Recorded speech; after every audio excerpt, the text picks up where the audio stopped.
And Jesus doesn't flinch. And he's staring me dead in the eye. And he looks at me and he goes, "Do not fear, Michael.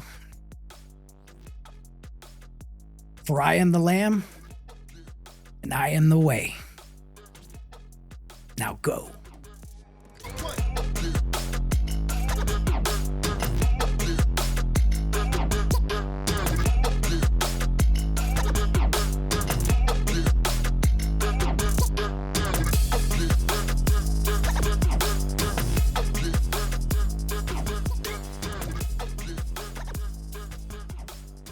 All right, Mike Cotten, thank you for joining me in the den. Yeah, thanks for having me. Yeah, it's good to have you here, man. I know you're coming from the restaurant right now. You were smoking some brisket, or what were you doing? Yeah, cooking briskets for tomorrow. I had to cook 27 of them. What's that process like? It's long. Because I know you've been there all day. Yeah, low and slow. It's 9 p.m. here, 9:16 here. Yeah, they go on at 4 a.m. and they start coming off around 4 p.m. And I guess the last pull tonight was 8 p.m. How many briskets? 27. 27. Some big, some small. Yeah. It's ready for everybody. Is it for the whole week or just for tomorrow? Well, that's just for tomorrow. Really? Yeah, that's a slow day. We're not anticipating being very busy. Usually the Tuesday open after a holiday is kind of slow, but hopefully we'll get some big pickup orders. So I guess I should have mentioned up front, you're Mike Cotten from Cotten's Barbecue. Mike Cotten's Barbecue, a very famous barbecue place starting way back with your grandpa. Is that correct, Joe? Yes, sir. Yeah. All right.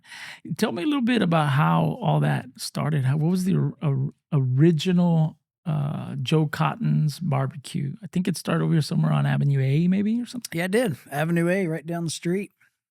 He started it in 1947, right after World War II.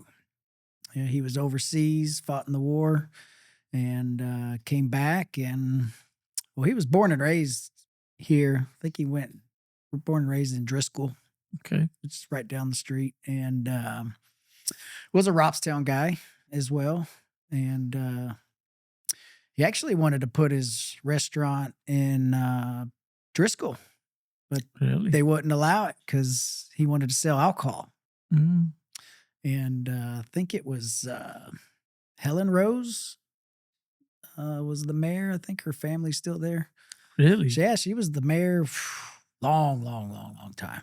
I remember as a kid picking her up and going to King's Inn, going to eat. And but yeah, that family's still out there. But yeah. In Driscoll? Yeah, in Driscoll. Oh, not in Robstown? Not in Robstown, okay. yeah. But good friend of the family. Okay. And but yeah, she wouldn't let him sell alcohol out there, so he had to put it in Robstown. Hmm. And Robstown would let her. Yeah. There was about 100 bars in Robstown around that time, wasn't there? Oh, I'm not sure. There was a street over here. You do know that Texas Hold'em was birthed here in Robstown. Oh, yeah. Did you know that? Oh, yeah. Yeah.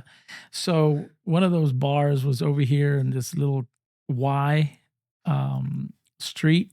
So I think it was El Alto Bar or La Y it was called. But there was like several bars right next to each other, cantinas, all the way down that road. They're non-existent now, but there was a whole bunch of bars. So that's probably why they let them sell here. Yeah, so he opened it up and it was beer and gambling. And really? Yeah, they were playing Texas Hold'em, except for back then it was called Robstown. Really? Yes, that was the name of the game. It was called Robstown. And I found that out from, remember when that movie Rounders came out? No. Rounders. It was with Edward Norton and Matt Damon. Okay. If you hadn't seen it, watch it. Okay. That's when Texas Hold'em blew up, was right after that movie. I think I was in college at the time. Rounders, okay. Yeah, you need to look it up. It's a good movie. It's about Texas Hold'em. Uh-huh. And right after that movie came out, everybody started playing it. And my cousins and I and brother were playing Texas Hold'em at my grandmother's house, Joe Cotten's wife. Uh-huh. And she was watching what we were playing. And she goes, are y'all playing Robstown? And I was like, no, Mimo, we're playing Texas Hold'em. She goes, no, you're playing Robstown. And I said, well, I don't know what that is, but we're playing Texas Hold'em. She was like, no, that's Robstown. We used to play it at your grandfather's restaurant and the original one back in the 40s and the 50s. I was like, what? It's like, nah. Then I did some research on it. And sure enough, if you look it up, they give Robstown credit for inventing that game. They do give them credit. I Yeah. just didn't know they named it Yeah. Robstown. The name of the game was Robstown. Wow. And yeah, I guess some guys from Robstown went to Vegas and started playing that game. And that's when it took off. And I guess the guys in Vegas called it Texas Hold'em because it came from Texas. It must have been an interesting environment and atmosphere here in Robstown back in those days. I'm sure it was totally different than what it is now, but Yeah. there was a lot going on back then. And I know the train would stop over here by the Brindle Hotel. And there's some old pictures at the museum. I don't know if you've ever been to that little museum here in Robstown. I don't think so. It's pretty neat. You should go take a look at it. But yeah, there's pictures of how the train used to stop by there, and people from other places would come and stay there at the Brindle Hotel. And I guess they were playing poker as well, Yeah. Texas Hold'em. But that was neat. So that was on Avenue A, and that was your grandpa. Where did the barbecue come in? Well, like I said, it was beer and gambling. And so the gamblers, they would go home at night for dinner. And so he wanted to keep his customers there gambling. Mm-hmm. So he wanted to start feeding them. So they would stick around and eat and gamble some more. And so he hired a gentleman, last name of Parker. Forgot what his first name was. He was my grandfather's first cook. I think Okay. the Parkers are still around here, actually.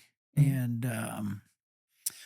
he hired him to just smoke random meats and keep the guys there. And all of his customers loved the barbecue. And so they would just gather, drink beer, gamble some more, eat dinner, and kind of took off from there. And then, of course, gambling had to disappear. Mm-hmm. Did away with that, and then it just became a beer and barbecue joint. And yeah, he started in 1947, and then in 1968 is when he built the big restaurant on the highway, Mm-hmm. right there on 77. And just knew some people, got a bank loan, and just started out. So that one opened up in 1968, and if you remember walking in the front door, that first dining room when you walk in, Mm-hmm. that was the restaurant. And That then was it. eventually he added on both sides of it Okay. as time went on.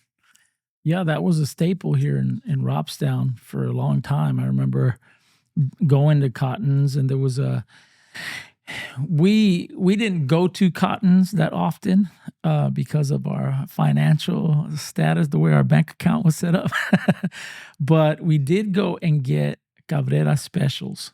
Oh, We yeah. would go to HEB and buy a French bread and a loaf of French bread, and we'd take it in there, walk straight to the back. There was a little counter there, like a little bar area, and ask for the Cabrera special. How did that get birthed? I don't know if you know the story there. I'm sure Yeah, you it do. was, Cabrera's Bakery. Yeah, okay. They were friends of the family, and they would get the French loaf from them. Yeah. And then bring it over to my grandfather, and he would fill it with what they call chip beef, which we still have. So as they're slicing the brisket, Mm-hmm. some scraps fall off, and so they don't want to throw that in the trash, so they just save all that stuff.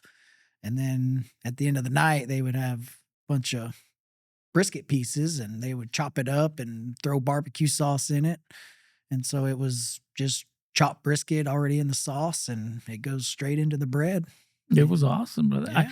I had heard that story because my uncle was Raul Cabrera, and he was he ran the bakery over here on Mesa or whatever that street is. Mhm. And I had heard stories that it was because of them, but I didn't believe it.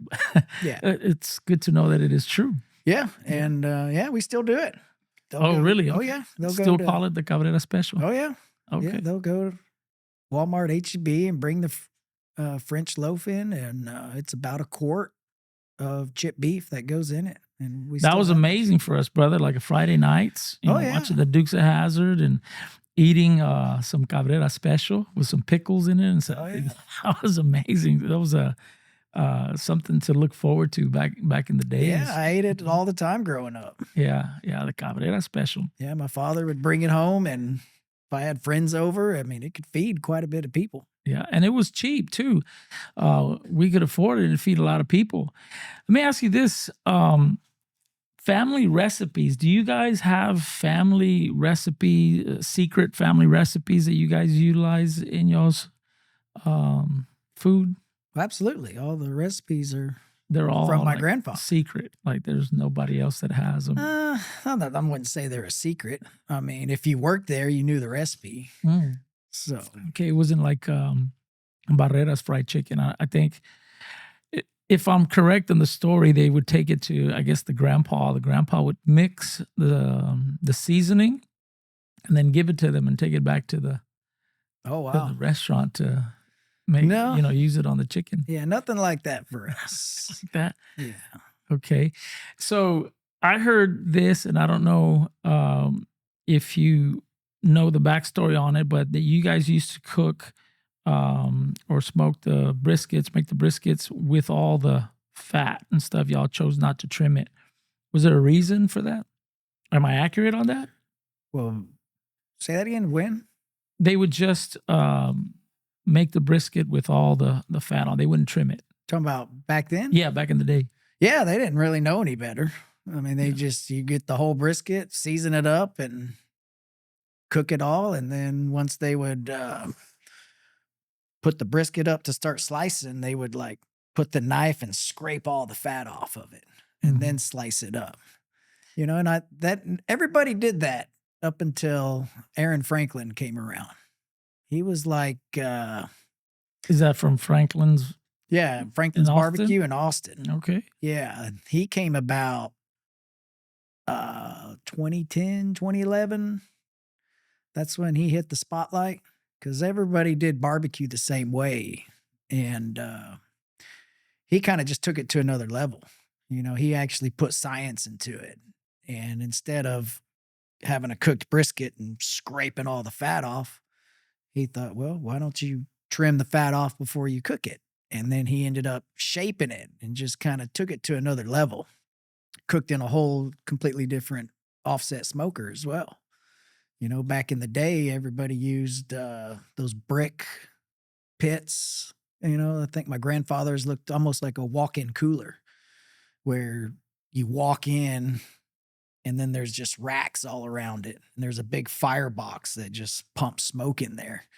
And the old cooks would have to actually go into there, rotate them around. And it's, not healthy. Yeah, a lot of them had got lung problems and stuff. Like you have to actually walk into this pit that's 200 something degrees and rotate it. You can't see anything. And then there were also those pits that were the brick pits that lifted up and the firebox was down there. That's how most people smoked meats. And then that's when Aaron Franklin, built his smoker out of a 1,000-gallon propane tank, put a big stack up top and a firebox on the other end. And it was just a far superior way to smoke things. I mean, he changed the game in barbecue. I blame that guy for the high brisket prices. Yeah. Yeah, because he made brisket popular. He taught everybody how to do it. And that was the thing about him was he made all those YouTube videos. He got #1 on Texas Monthly, and instead of hiding his secrets, he just made all these YouTube videos on how he does it and this and that, and basically taught everybody in the world how to properly smoke a brisket. And that's how brisket became real popular. And I think that's what drove the price of it. And yeah, he just knew what he was doing, and he got even more popular because he shared his secrets. Some people are like, I'm not going to tell anybody. He blasted it all over YouTube, and it made him even more popular and more rich. And so, wasn't a bad move. No, we used to come over here to Cotton's when it was still here in Robstown, and I mean, we'd eat for like $10, and it was all you can eat, kind of, because they'd ask you if you wanted more, and they'd come in and throw another piece of brisket or sausage or rib on your plate on your paper. Yeah, because it was cheap. Yeah, Can't do that anymore. I was like, why don't you do that again? Yeah. Oh, trust me, almost every day Yeah, people will ask for that. Will ask Can for I get another piece of meat? But I don't want to pay for it. Like, right. can't even get a free enchilada at my favorite Mexican food place. You think I'm going to give you a free slice of brisket? It was something. It was always a great place to go eat. To me, Cotton's was always the best barbecue, and I hadn't been to too many places, but I had been to a few, and to me, it was the best. I think people from here kind of take it for granted sometimes. They're like, but I think that growing up, Cotton's was the best barbecue that I had ever tasted, and I went to go to a place in Lexington, Texas. You probably know Snow's. Yeah. I went out there and we stood in line from like 5 in the morning. It was like 28 degrees outside. There was fire pits everywhere. And we were just in line with tons of people. And, we got a chance to talk and share stories. And there were some guys there from Amsterdam coming in to taste the barbecue. And one of the gentlemen had opened up a barbecue place out there. And nobody knew what it was. So it was kind of strange. It was taking time for it to gain popularity out there. But they were here in Texas to taste, I think, some of the top 50 from, I guess it's Texas Monthly, the barbecue. I've tasted some of those, and to me, they were not all that. And I think even Snow's, I don't want to be negative promotion towards them, but it was okay. By the time we got there and got our barbecue and ate, it was like, to me, it was not anything special. But my conclusion was that a lot of these people come from outside of Texas, and they don't have their neighbors smoking briskets in their backyards. I think we're spoiled because we have that everywhere. I mean, there's tons of people, our uncles, our cousins, our brothers will put out a brisket that's top notch, and they're not used to that. So they'll taste one of those people on a list. They'll taste some of that barbecue and, get blown away. Is that what you're seeing, or are they legitly that good? Maybe I'm missing it. No, I mean, I can't speak for Snow's. I've never been there. Okay. But, I mean, I've been to some of the best places. And I've been to Burnt Bean, and they were crowned #1 a few months back. I heard about that. Been there twice. And that place is for real. Yeah? Yeah, they have the best brisket. And I judge a brisket or a barbecue place by their lean brisket, because anybody can cook marble brisket. It's so fatty, it's hard to screw that up. But to get a really juicy, tender slice of lean, that's what separates you from the other places. Where would you put your restaurant, your barbecue? I would say one of the best in South Texas. Okay. But I mean, I've been to Austin, and see, you got to understand, we use choice, just because I don't want to charge you $36 a pound for brisket. Now, if I used prime, I bet I could go toe to toe with the top guys in Texas. And, that's Austin, Dallas, San Antonio, a lot of those places, they use prime brisket. That's $1.50 more a pound than what I'm paying for. And if I were to switch to prime, I'd have to go way up on my prices, and that may drive away some of my customers. Right. And you got to be pretty well known in the brisket area to be able to tell the difference. Like, I can tell the difference between choice and prime. Most of my customers can't, because every now and then we'll get a hold of some prime briskets. If we can get a good price on it. Sometimes it's just as much as choice. Sometimes it's a little bit more, and we'll buy it. And it's some of the best lean I've ever had. Mm-hmm. But then, like I said, I don't want to, then the price goes up, $1.50 more a pound. And when you're buying 5,000 pounds a week, do the math. Mhm. It's a lot of money.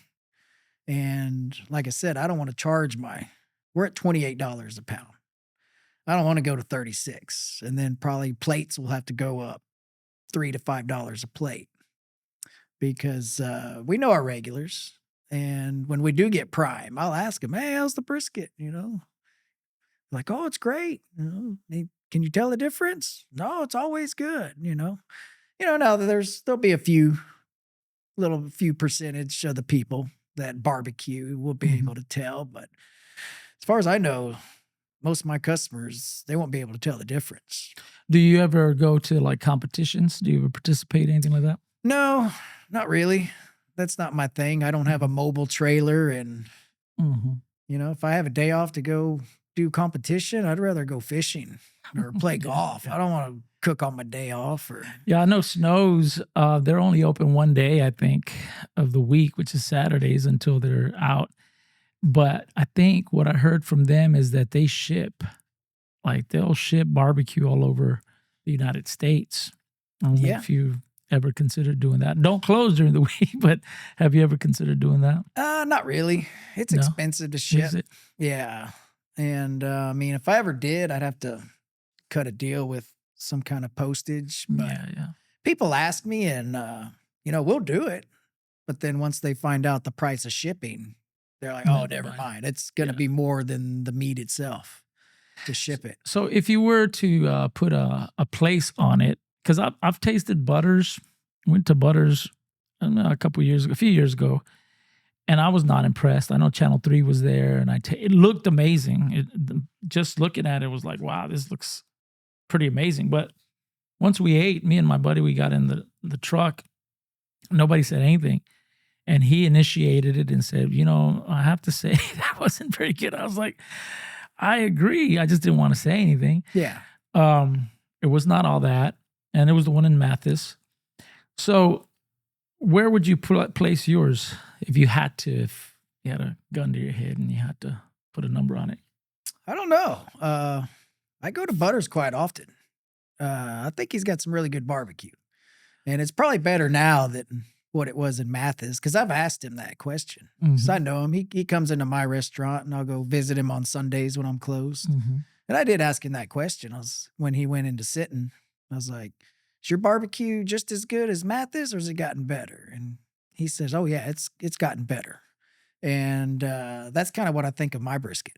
Like my brisket's not it's way better than it was last year. Mhm. And that's why I like to cook on Mondays all by myself because I'm always trying to get better. I always want to improve.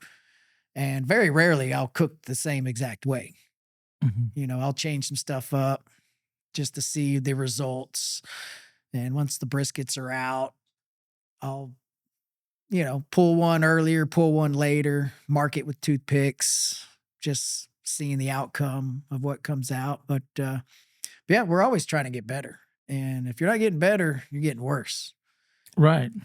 So let me ask you, talking about change and it being better, how do you feel that the barbecue has changed from when your grandpa, your uncle Ciso, and you have right now? Give me some of the changes that have taken place and what you think of the barbecue's flavor and quality from then and now. Yeah, what's definitely changed is trimming and shaping briskets, trimming a lot of the fat off the top, rounding off the corners. Why does that? Why is that a thing? Like, why do you got to trim it off? Okay, so especially if so, I have two giant offset smokers. They're 1,000-gallon propane tanks. They're primitive pits. They're made in I forgot the town, but it's north of Atlanta, Georgia. And a lot of the Texas Monthly top 50 places use his pits. The best pits are primitive pits, Syntex, Moberg's. Basically, I would say those are top three. I may be leaving some out, but so they're cooked in these giant cylinders that are converted into smokers. And so you have a stack that sucks the smoke and heat through the firebox. And so as the smoke is and heat are ripping through this cylinder. It's like a tornado going through it. And so, like I said, I guess Aaron Franklin was the one who engineered that and started cooking in those. And so, when you trim a brisket, you want to trim a lot of the fat off the top. Probably want to leave about a quarter of an inch of fat. I've seen briskets where they'll have an inch of fat on top of it. And yeah, you have to trim that down because nobody wants a big 1 inch piece of fat hanging off their meat. But it doesn't cook into the brisket. No, it won't render in. No. It protects it. But yeah, a lot of people think that the fat melts into it. It really doesn't. But you definitely don't want to shave it off and have bald spots because that will dry it out. But you basically want a quarter of an inch, and then that'll probably render down to about an eighth of an inch when it's done. And lean brisket, you want, like I said, about an eighth of an inch of fat on top. And I like to eat the lean brisket with the fat because it's not overly fatty, but it just gives that extra flavor. You can taste the smoke and the seasoning on there. And I was at Howard's the other day, and the guy was preparing. I asked for some brisket, and the one right before me, he gets it and he takes off the fat and throws it away. And I said, "Bro, on mine, can you leave all that on there?" Yeah. And yeah, see, that's old school of just scraping all the fat off. Yeah. That means they're not trimming their fat before they cook it. Mm-hmm. And so when you trim the fat off and then you round the sides of it, because if your lean is like real thin, you need to cut that off and round it off because that's just going to burn up and it's going to be crispy and it's not even going to be edible. So then you're going to have to cut it off anyway, but you cut it off before it goes in the pit. And so you want your briskets aerodynamic round, kind of like Maserati cars. So when the smoke and the heat whips through there, it's aerodynamic and it'll cook more evenly. Instead, if you just have like it just a square or something, you're going to have sharp edges and burnt edges and stuff like that. So just kind of like a car that's going fast down the road. You want it to be aerodynamic. So that's one of the main things that have changed through there. And then plus the smokers. Like I said earlier, they used those old school smokers that just kept heat and smoke in there, but there really wasn't that great of circulation. And then the Southern Pride pits, the rotisserie pits came about probably in the late 90s, early 2000s. Those were the rotisserie pits that the heat was controlled by a gas flame and you just add logs of wood in there as you're cooking. No different than a pellet grill. It's like a easy bake oven. There's no work to it. You just throw the briskets in there and just feed it wood as you go. And you guys take a little pride in the amount of work that goes into it. Oh yeah. Yeah. Don't get me wrong. Easy's good, but right. But the harder you work for, the better the results. But we used to use those rotisserie pits, and so did Joe Cotton's, I guess. Well, they had those big old stacks of mesquite outside. Oh yeah, on the side of it. How fast did y'all go through that? And was that for those rotisseries? Yeah, they did. The rotisseries don't eat as much wood as the old pits, though, because the gas flame controls it, and you're just adding little logs of wood in there just for the flavor. So that mesquite was for the older pits. Yeah, but I mean, they used it for the rotisseries too. But like I said, those don't. I mean, you could do 2 or 3 logs in your firebox, and that'll last you, 4 to 5 hours. But those old school pits, 4 to 5 logs last you 30, 45 minutes. So which would produce the better brisket?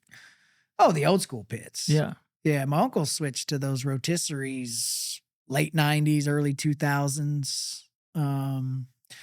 And some people could tell a difference. Some people couldn't. But they definitely don't have the smoke flavor of the bark. And that's what my uncle started using. And then when I started my business in 2012, I used those as well. And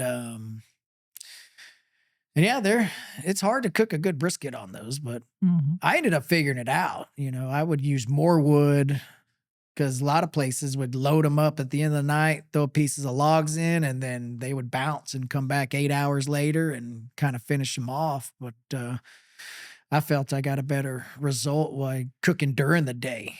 Mhm. And I would, instead of shutting the firebox door completely, I would leave it open just a little bit to get a little bit more airflow going through there. And the wood would burn faster. So I would get a better bark, better smoke flavor. And then it's probably, I don't know, like in 2019, I got bored with those. So easy. You just throw them in there and you just keep adding wood as you Mhm. go. And yeah, like I said, I just got bored with it. And I was Mhm. like, I want to take my game up to the next level. And so, I started researching what all the Texas Monthly top 50 restaurants were using and um was looking for one of those offset smokers, found a guy in Dallas and he was like, "Yeah, I can probably get you one in a year or two. Mm. I'm on a waiting list." And then I ran across a website and found that Primitive Pits and saw like they made pits for like Valentina's and some other top 50 barbecue. Oh, Butters too. Butters had a Primitive as well. And just called him up and I was like, "Yeah, when could I get a pit from you guys if I was interested?" He's like, "Oh, probably 3 months." I was like, "Oh, that's good." And then I got to visiting with the owner and he was telling me what he does and this and that. And I was like, "Yeah, well, I was talking to a guy in Dallas. It's like Big Joe's something, And he's like, "Yeah, I know that guy." And he was like, "That guy's a welder. I'm a scientist and engineer." And I said, "Okay, I'm buying from you. Yeah. Same price, and I can get it in 3 months." And then I was like, "You know what? Yeah." So I placed my order, and then I was like, "Hey, I want to fly up there and come check out your operation and get some knowledge from you because I've never used one of these pits before." Mhm. So I flew up there to visit the guy and kind of gave me the rundown of what he does. And yeah, he worked on Jimmy Johnson's car, NASCAR. You know who Jimmy Yeah. Johnson Mhm. is, the champion. Yeah. He said they invented something that they put on the front of his car, right underneath the fender or something, and it just gave him that little edge Yeah. to beat everybody on it. So he's worked with that, and he said he'd put all kinds of instruments in his pits to measure the speed and what's going on in there, and all that other good stuff. So Wow, that's pretty good. So when your grandpa had that old school style, um, I know that you guys had been visited or he had been visited by a lot of well-known people and celebrities. I don't know, maybe presidents, I'm not sure. oh yeah. Who all came to visit God, that you know of? who didn't come? I've met so many celebrities. So yeah, my grandfather was the Aaron Franklin of the 80s and 90s. Mhm. Like he was the OG of the barbecue. Yeah. Um, yeah, that restaurant sat 375 people. You don't see too many restaurants that can seat that many, No. especially just barbecue, Right. only barbecue. And he did it so well that, yeah, they came from all over. You had millionaires from Houston that would fly down in their helicopters just for lunch, and they'd land out Park in the there in the median, median. land Yeah, in the median. Mhm. get out and um, come in to eat. And heard a story that back in the late 80s, early 90s, all these millionaires would come in from Houston, land their helicopter, and they had a private room in the back where they would meet and they would eat. And my grandfather'd go around and he'd fill up their teas. And one of the millionaires goes, "Joe, how's it feel to be serving tea to a bunch of millionaires?" And he looked at him and goes, "Well, you tell me. How does it feel to be getting served to tea by a millionaire?" Yeah, he always had a comeback for that. But yeah, I mean, George Strait came in all the time. Willie Nelson, got to Really? meet all them. Dallas Cowboys all the time. Back in 1995, we catered the Dallas Cowboys training camp in Austin. That was the year Barry Switzer was the coach. Wow. So yeah, we got to meet Emmett Smith, Michael Irvin, Troy Aikman. I don't remember seeing Dion there if he was even on the team, or maybe he was out. But yeah, Jason Garrett, Moose Johnson. So yeah, we flew all the barbecue to Austin, and we got to serve them there. Got to meet Mr. T. He was down. Mr. T came in. Oh yeah, yeah. He was like refereeing one of the Tough Man contests in Kingsville. Okay. And then what's his name? Presidents? Any presidents? Oh yeah, the first George Bush. Yeah, there's a picture in the restaurant with my grandfather with him. He's been in there, and then he catered some events for President Bush. A lot of the governors, Ann Richards, when she was governor.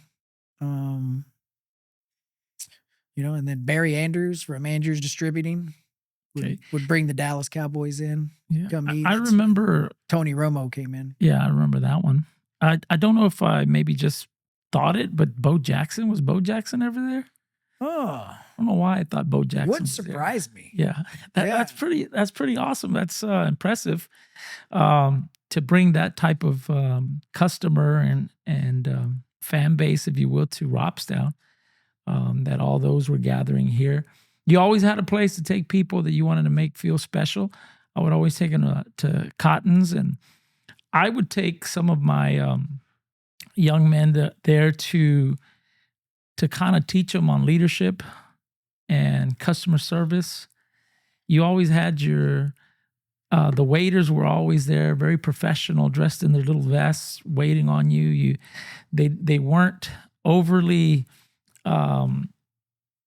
overwhelming you. They were just standing at bay, but they knew when to come by. When Cecil would every now and then he'd come around and pick up your ticket from time to time. They'd ask you if you wanted some more. You always, when you brought a guest in, they always made you seem like you were a very important person in front of the guest that you brought. So I used to like taking them there, and there was no menu. You knew what they served. It was kind of one of those, focus on what you're good at. Don't worry about any of the other stuff that, they had served you on a paper. Barbecue sauce was amazing. Do you still use the same barbecue sauce as then? Oh yeah.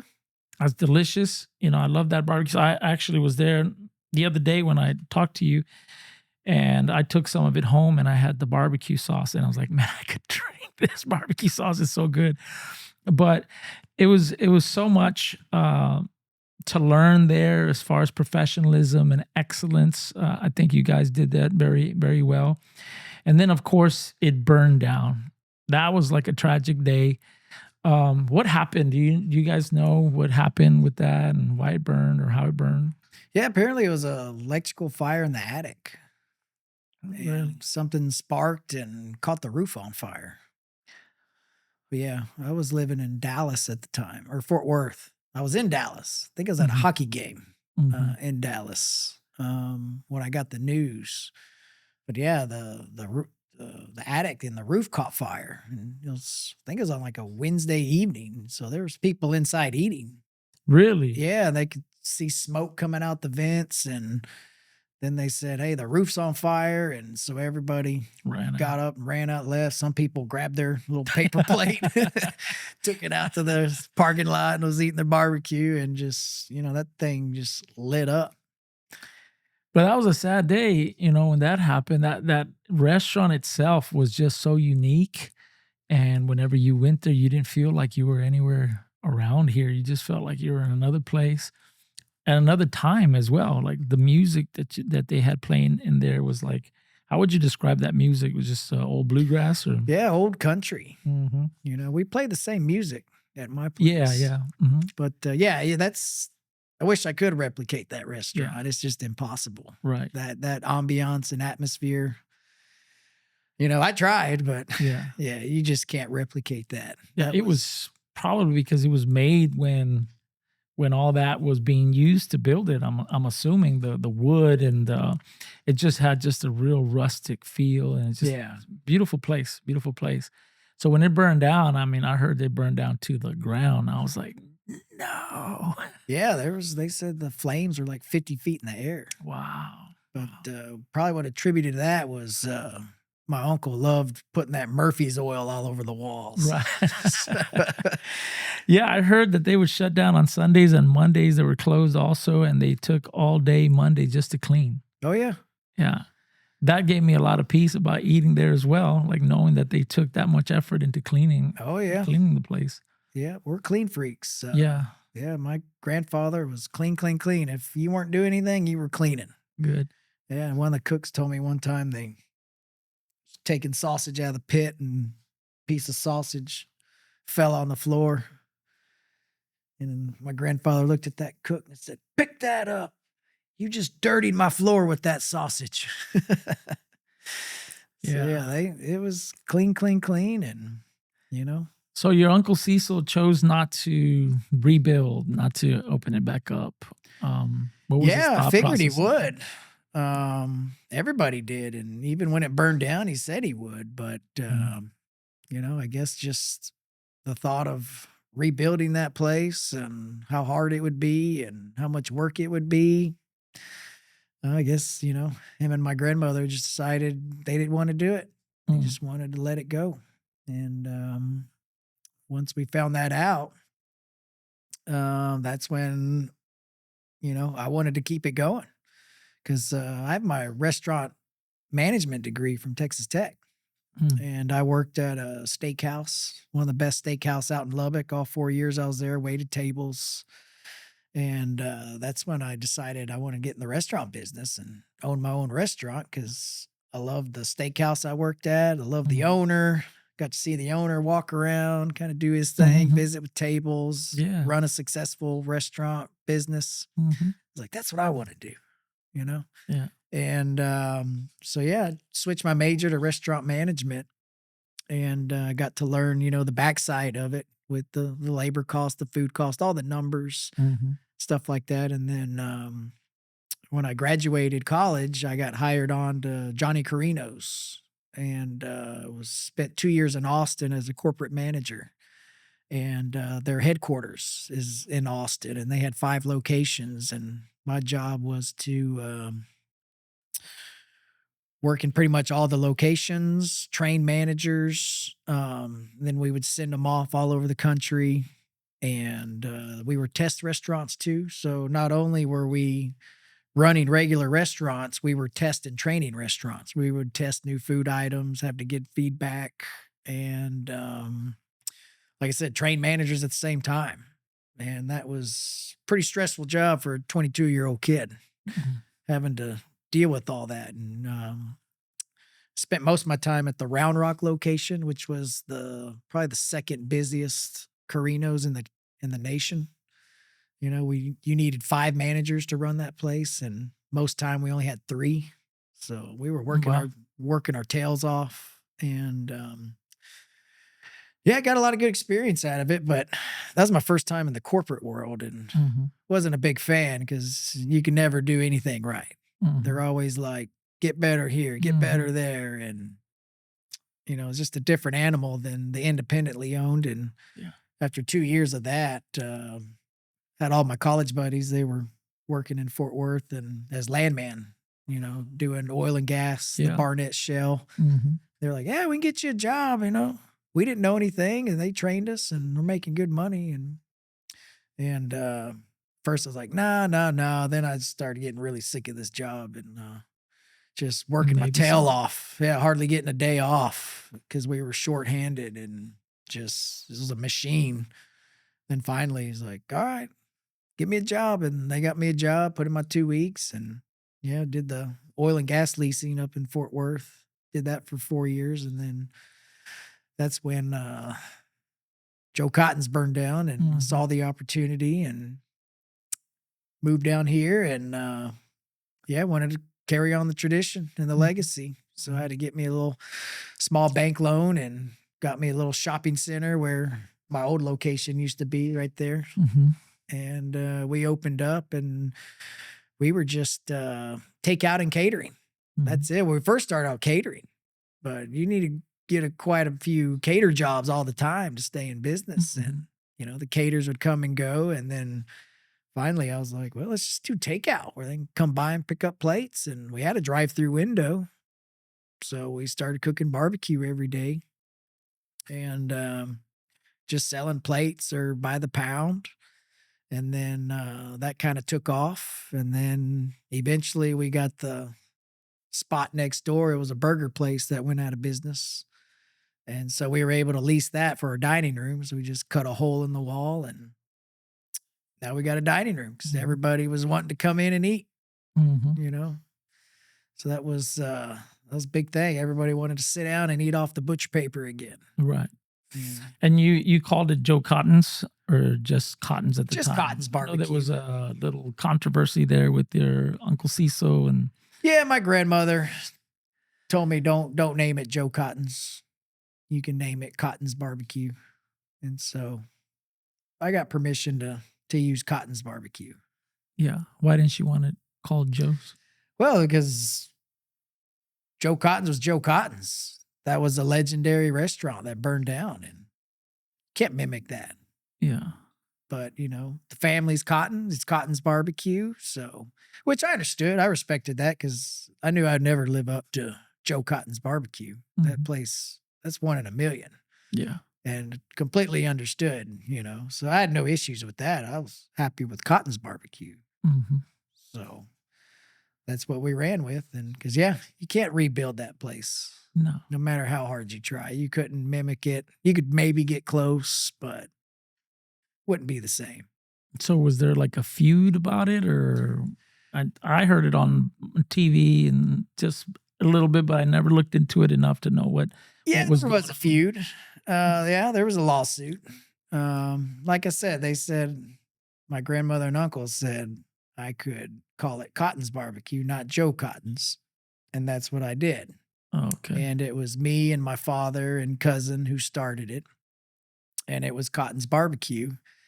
And then me and my father had a falling out. He wanted to kind of go do his own thing. And he tried to open up a barbecue place in San Antonio. So as soon as he left, we started becoming successful. And that's when we got the dining room going and things were looking good. And all of a sudden, my uncle said, you can't call it Cotten's Barbecue anymore. And I said, well, you gave me permission to do it. And he said, well, basically I changed my mind. If you want to use the name, you got to sign a contract with me. And to me, I thought the contract was ridiculous and I didn't want to sign it. But, kind of went both ways. I guess we were both at fault. We probably both could have handled it better. And, I didn't want to change it. He said, call it Mike Cotten's. And I was like, well, no, I want it Cotten's, it's my last name. You can't trademark a last name. And so, he,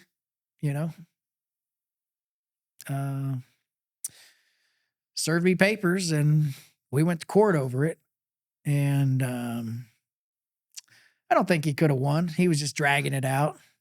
But, he had more money than I did.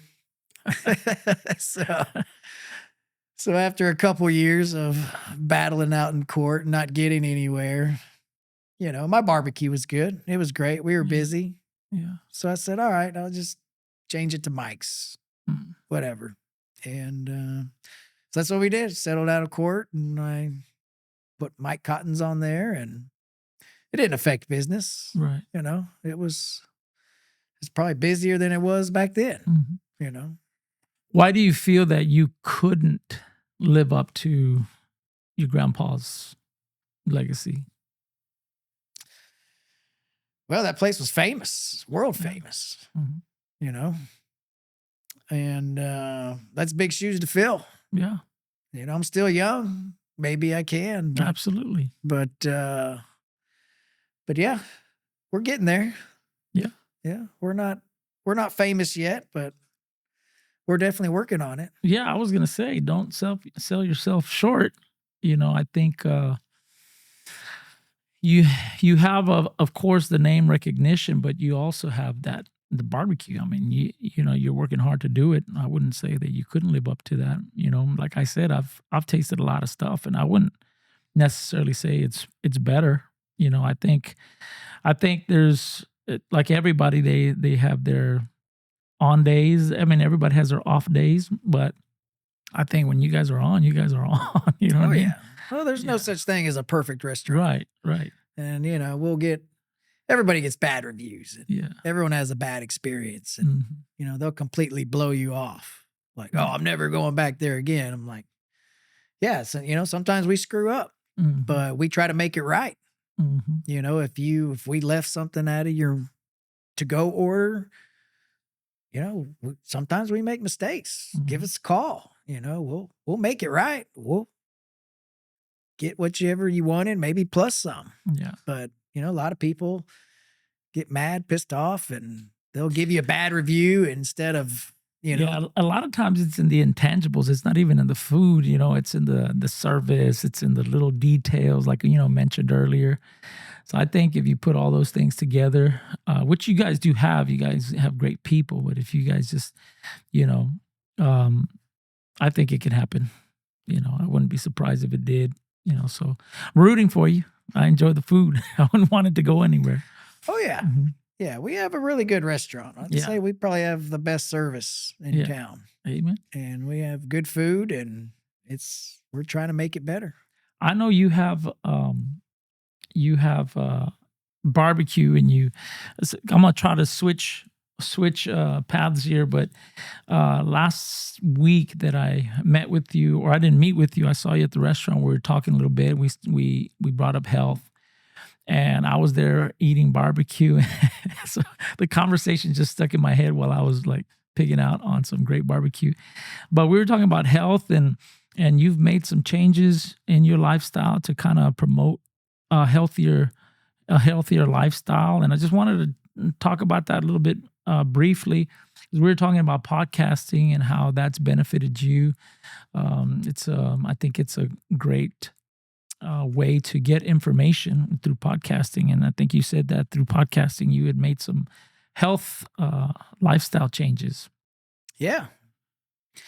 Yeah, it started out about 2.5 years ago when Gary Brecka came on to Joe Rogan's podcast and really talked about the poisons that are going on in our country, and what we're eating and how bad it is for you, and that people's genetic mutations are different. Some people can process food better than others. You know, I have a genetic mutation called MTHFR, and 60% of the population have it. It's methylene tetrahydrofolate reductase.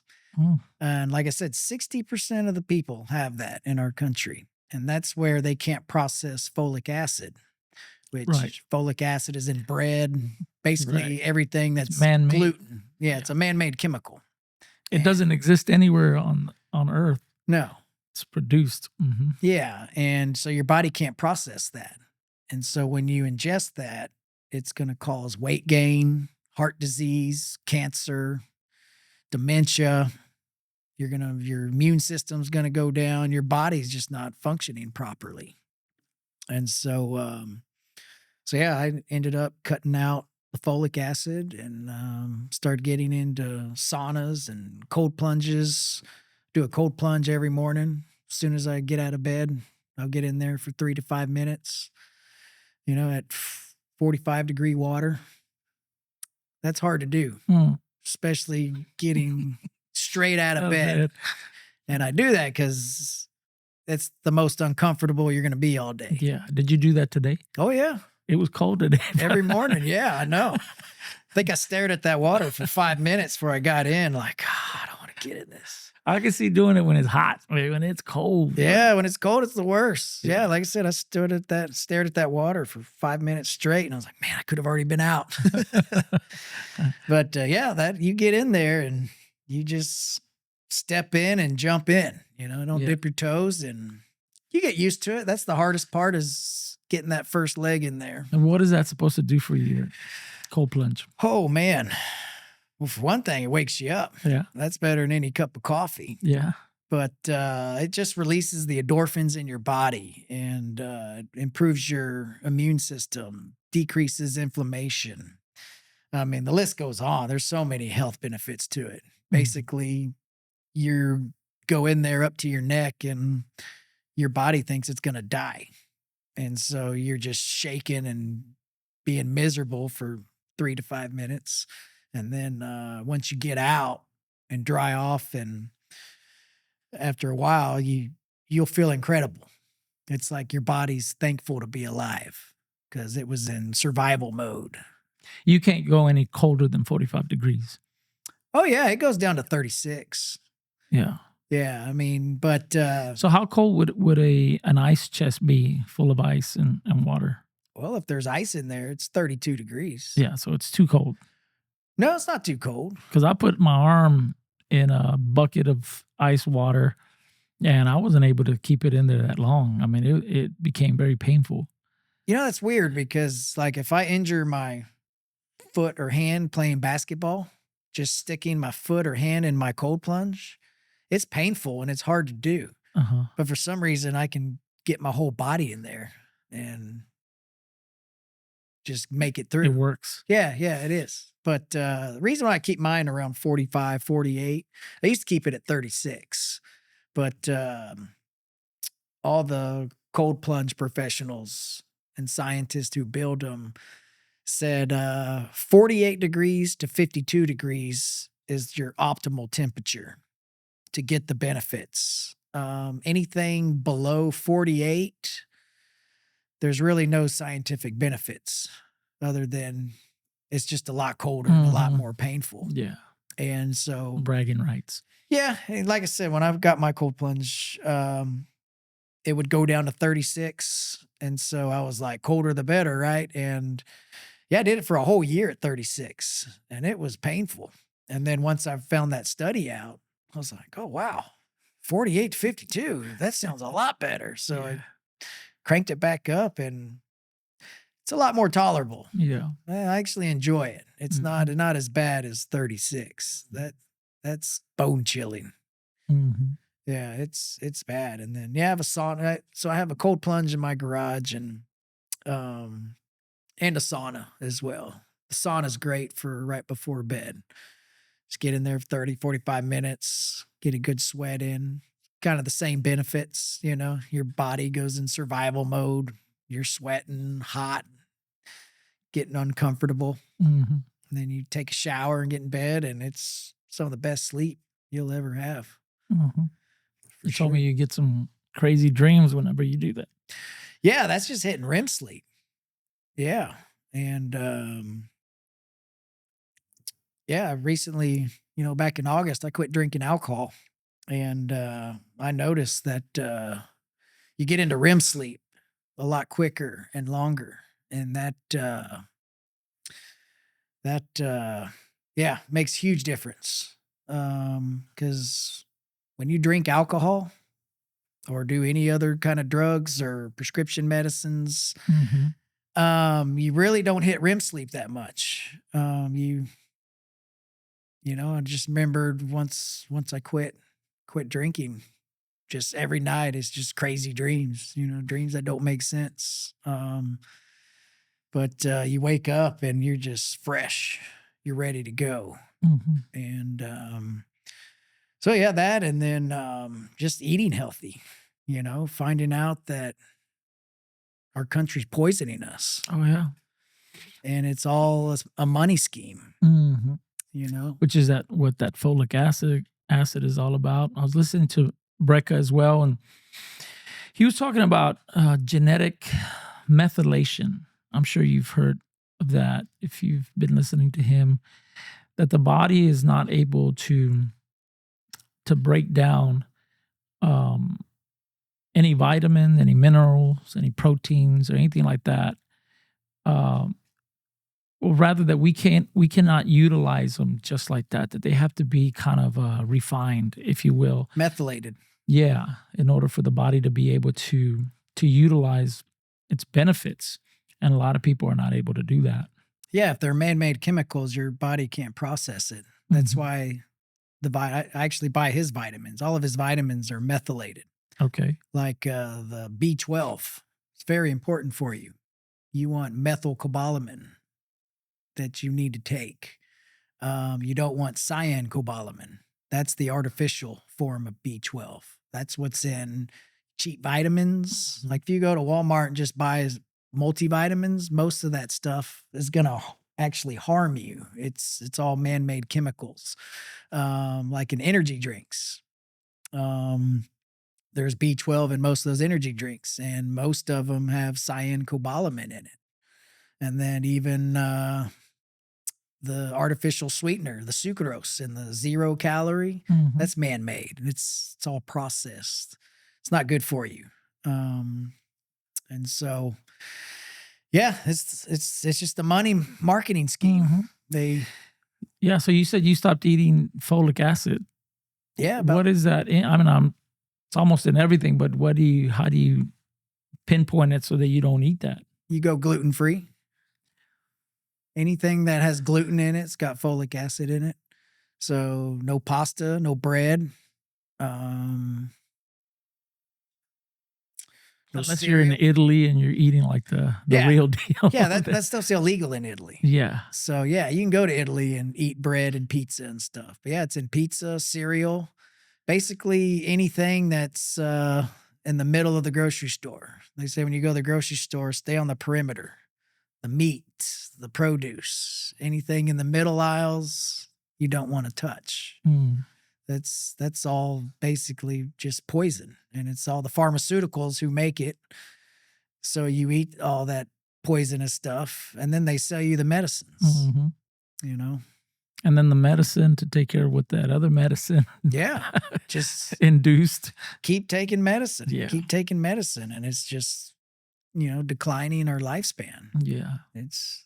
So how does the barbecue fare in that? Is the barbecue pretty good when it comes to that? Barbecue's great. It's very healthy for you. Good. Yes. Yeah. There's no bad carbohydrates. Right. Except for if you eat the cheese and crackers. Right. Or the bread. Yeah. Yeah. But no, as far as our meats go, we don't put any sugar on our rubs. Our seasoning is basically salt, pepper, and red pepper. And it's just wood, smoke, and fire. So our restaurant's actually really healthy for you. And we have fresh cut dinner salads as well. So we have fresh produce. And yeah, I mean, what's taken off is that carnivore diet. Just eating meat only. So you can come to my place and eat any of my meats. There's no sugar. There's no carbohydrates in any of my meats. We don't add sugar. Of course, you're going to get sugar if you use the barbecue sauce. Right. The barbecue sauce has ketchup in it, and that's going to have sugar. But yeah, I've done that carnivore diet plenty of times, and my diet's only meat, fruits, and vegetables. That's it. Yeah. Yeah, it's amazing how the stuff that's illegal in other countries is perfectly fine here. It's illegal for a reason. And every time I've gone, I heard somebody else talking about this, but I went to Israel a couple of times, been over there, and I was eating like crazy. I thought I was going to gain weight. When I got back, I discovered that I had lost weight because they don't have any of the impurities and chemicals and all that nonsense in the food over there that you have over here. I was eating stuff that I thought was unhealthy over there. Yeah. Right. But it wasn't doing me wrong. Yeah, it was real food. Right. Yeah, most of our food here is just chemicals, fillers. Yeah. Listening to RFK Jr., he's trying to make us healthy again. And I heard him say one time that your brain tells you your brain will tell you when you're full by how many times you chew. And our food is engineered to be softer and more addictive. So there's less chewing and more eating. And they add these chemicals in there because you get addicted to it. You get addicted to these chemicals like it's a drug. And it really is a drug. Because there's been several people who try to cut carbs or cut bread out. And they go through withdrawals. I had a friend tell me one time, I can't give up bread. I tried giving up bread and I have no energy at all. But then I'll eat bread and I'll have energy again. And I said, no, that's not energy. It's like, that's you going through withdrawals. Mm. You're addicted to those chemicals in the bread. And you think you don't have energy, but your body's craving that stuff. And so when you finally eat it, you feel better. Like, that didn't give you energy. That just, you got your fix. Right. That's what it is. You got your fix. Yeah. And a lot of people don't realize that. And I try to tell my friends and family the dangers of these food, the dangers of alcohol, and they don't listen. Mm-hmm. And the purpose of them, because it's on purpose, what they put in our foods. Yeah. They could easily change them up. Even Canada, when it comes to Fruit Loops, I'm sure you've seen those. That the Fruit Loops, they're already making them healthy with watermelon juice and carrot juice for coloring. When we're using chemicals to color our cereal so they could be brighter, more attractive to kids, they can easily do it with carrot juice and beet juice and watermelon juice, and they could switch them out immediately. I know that RFK Jr. has been doing some things where they're going to switch out some things within a year or two. And I'm like, they could do it immediately if they wanted to, because they're already making it and producing it. They're just not selling it to us. They're taking it to the other countries, and even as close as Canada. Yeah. So I mean, there is a reason for it. There's a purpose for it. And it's like you said, to get us addicted to all that nonsense and to keep us It's a business. medicated. Yeah, it's a business. Make more money. Yeah, and a lot of people don't see it. Yeah. But it's there, man. The devil's in the details. Yeah, the devil is in the details. I know you mentioned, you're doing away with alcohol and stuff like that. And was there another reason for doing away with alcohol, or was it just strictly health? Or was there some spirituality in there? Definitely some spirituality. Yeah. Yes. 100%. So probably less than a year ago, before I was healthy back then, but I was still drinking alcohol. And like I said, I gave up folic acid, about 2.5 years ago. So I would say it's maybe a year ago. Something happened to me that really opened up my eyes and my mind. And it's probably the reason why I'm health conscious and don't drink anymore. And it also opened up my eyes to the evil in the world and what's going on. And never told anybody this before. But it was a dream I had. Except for it wasn't a dream. This was real. And like I said, I haven't told anybody this before. You're the first person I've told this to. And reason why I haven't told anybody is because probably most people wouldn't believe me. And if you did believe me, you would maybe resent it. I don't know. It's weird to say. But yeah, I saw Jesus. And he spoke to me. And it was powerful. I mean, unbelievable. Like I said, this wasn't a dream. Couldn't have been. It's a vision. Yeah. But after the dream, I was, thinking, why me? But I figured it out, Because what he told me, I already knew. I've been a Christian my whole life. I was baptized January 25th, 1995. So what he told me, I already knew, but I think it was more of to get my attention and get me on the right path to my life. And since that dream, I've started going back to church. And that's when my mind opened up to eating healthier and learning about forgiveness, forgiving people. And guess about 6 months later after that was when I quit the drinking. I was still drinking at the time, but I wasn't having crazy dreams back then. But yeah, this was no dream. Mhm. It was real. So I'll tell you the dream I had. So I was in a tomb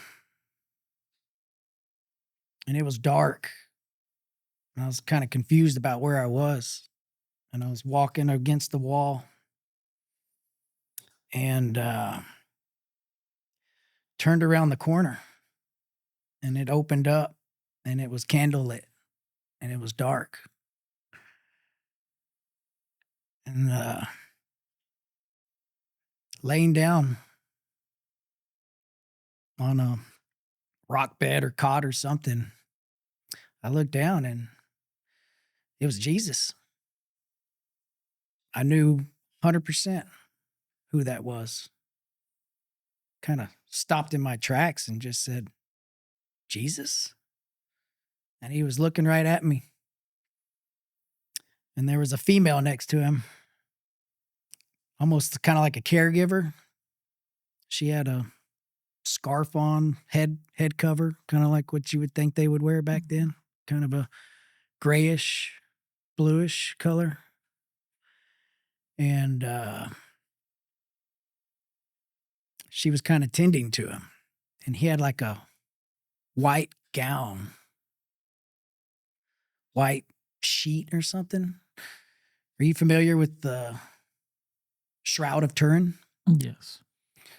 Maybe it was that. Mhm. And I approach him, kind of just staring at him. And the lady, maybe it was the Virgin Mary, maybe it was Mary Magdalene, I don't know, approaches Jesus, pulls out a dagger, approaches Jesus, and slams it into his chest. Goes right through him. And I yell out, no! And like I start crying. And Jesus doesn't flinch. And he's staring me dead in the eye. And he looks at me and he goes, do not fear, Michael, for I am the Lamb and I am the way. Now go. And then I woke up in my bed. And I was crying. And I was like, that was not a dream. That was as real as me and you talking right now. Mhm. That wasn't like, oh, that was a crazy dream. No, I was somewhere. He took me somewhere and I saw him and he spoke to me. And it really hit me. And like I said, it got my attention. Like, I know that was kind of violent with the dagger and everything. Like, Mhm. it blew my freaking mind. Because you can't have a dream with that kind of a message. Mhm. And right after that, I saw a TV show about the Shroud of Turin and the imprint it made on Jesus with the negative images. Mhm. And then they made the AI version of it, of what he would actually look like. It was the same person. I mean, identical, toe to toe. And then right after that, I started watching The Chosen. Have you seen that on Oh, yeah. Amazon Prime? Mhm. Yes, sir. All throughout that show, I kept hearing him preach, I am the Lamb. Mhm. I am the way.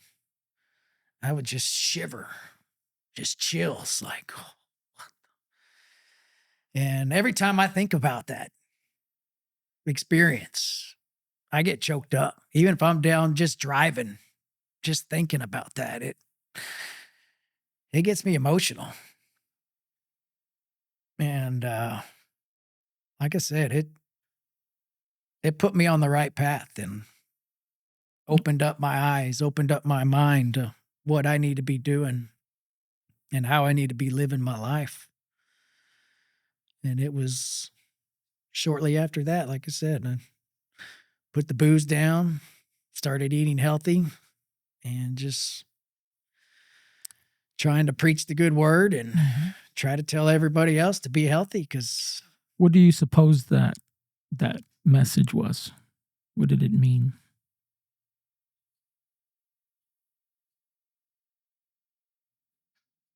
well, that he is the way Mhm. to heaven Mhm. through his teachings, and that he sacrificed himself Right, the lamb. Mhm. for all of us, and basically to get my attention, to steer me on the right path. Yeah, that's what I'm kind of getting from the wording that was used, the lamb. That means that he is a sacrifice. A lot of times we carry a lot of weight and guilt, and we, because we know we fall short. So we're trying to earn him, earn his love, and even earn salvation. And the fact that he said he is the lamb is, to me, kind of expressing, I've paid the price. Like, I am the sacrifice. I am the way. You go to heaven through me, not through your own works. Not that God doesn't want us to do good and produce righteous works, but sometimes we depend on it to get us closer to him and to get us to heaven. And I believe that God is saying that he's already paid the price, and he is the way, and he's the lamb that was slain from the foundations of the earth, the scripture says. So so maybe, I don't know if you've ever felt like you have to earn it, like you fall short, and sometimes there's that weight of heaviness of trying to make up for things. And maybe perhaps that was the message that God was sending, that you can rest in him. And I love the outcome that it brought, that you dropped some things that you knew were not beneficial to you in your walk with him. That's great. I think it'll only grow as you recognize him. He says, "Come to me, all you who are tired and heavy laden, and I will give you rest. For my burden is my yoke is easy and my burden is light." So when we walk with the Lord, there's this peace that we carry. And I pray that perhaps that is what the message that God was kind of trying to relay to you, that the sacrifice has been paid and made for your way to him. Yeah. Yeah. And I'm glad to hear that you received Christ as your Lord and Savior. I did not know that about you. I don't think I've ever even asked that of you, But you got baptized the same year I got baptized in 95. Mine was in around October, November, somewhere around there. So we were just a few months apart in our baptism. But does that resonate with you, that message that you think maybe he was Yeah, it trying to does. get And at? I'm glad you explained that, because I've always wanted to talk to a preacher about that to get his take, Mhm. because I'm sure a preacher would be able to explain it a lot better than, whatever I could interpret it as. Yeah, I feel the dagger is that we all fall short. We've all kind of been perpetrators of his crucifixion and his death. Of course, he was buried and resurrected, but we're all perpetrators. Even those who were the closest to him, all fell short, and we were all in desperate need of his sacrifice and of him being our way. The scripture says he's the way, the truth, and life. No one shall come to the Father except by him. So I think, I don't know, have you ever felt like that weight of responsibility, or the weight of needing to arrive at a certain place or earn maybe your salvation or your relationship with him? Have you ever felt that before? Yeah, I guess you could say that. Yeah. Because I think a lot of people do. Whenever I ask people if they're going to heaven, they usually give me what they've done in their life to prove or to indicate that they should be or should go to heaven. I've done this, I've done that. I've kept away from this, or I haven't done that. So yeah, I think I'll go to heaven. And my answer to them is like, there's absolutely nothing you can do or not do that can get you into heaven. It's by the price he paid, and you surrendering your life to him and receiving the sacrifice that he paid for you. That's the only way we can make it to heaven, through Jesus Christ. He becomes our sacrificial lamb. In the Old Testament, they used to sacrifice animals to atone for their sins from year to year. When Jesus Christ came, John said, "This is the Lamb of God which taketh away the sins of the world." So he became the sacrifice once and for all. The scripture says that because of him or through him, there is atonement of our sins once and for all. And it's not something we have to come back and do year after year, or every time we think we've done wrong. Oh, Lord, please forgive me. And it's good to acknowledge those things before him. But when we receive Christ as our Lord and Savior, the scripture says that old things pass away, that behold, all things become new. We're new creations in Christ. So we become the righteousness of God. And a lot of people still, even as Christians, they still walk around with a mentality of a sinner. I'm just a sinner. I'm just a sinner. I've heard pastors continuously say this, and I'm like, you're no longer a sinner. You are now the righteousness of God. I'm not saying you don't sin, but when you were a sinner, you used to do righteous things and didn't make you righteous.